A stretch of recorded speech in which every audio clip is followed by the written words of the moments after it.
Ja, hallo. Og det er en video med den her ting. Og det fungerer bare på den her måde. Her har du nogle mønter.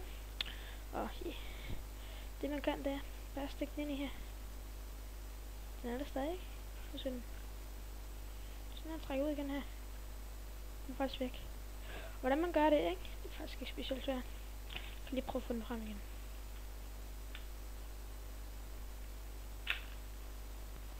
Sådan der. Hvordan du gør det, det er faktisk bare køb den her. Også med, nu har jeg også med at BR, sagde i den anden video. Men køb den selv med BR. Og fungerer på den måde. Jeg ved ikke, om man kan se der. Sådan her. Den er sådan her. Og den er sådan, det er sådan en ting, der er sådan her. Så det er lidt sødt at se. Ja, hvis jeg lige får lyset til at forsvinde lidt. Ja. Så det er, når du stikker den så ind i, så er der sådan en lille ting her. Så du kan se ind i, så den på en måde stoppet. Så den skal stikke ind mod af.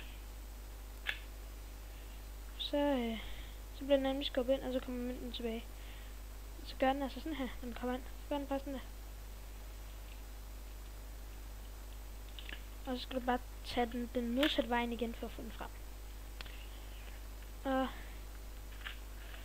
det var så det for den gang. Køb den. Den er rigtig fed.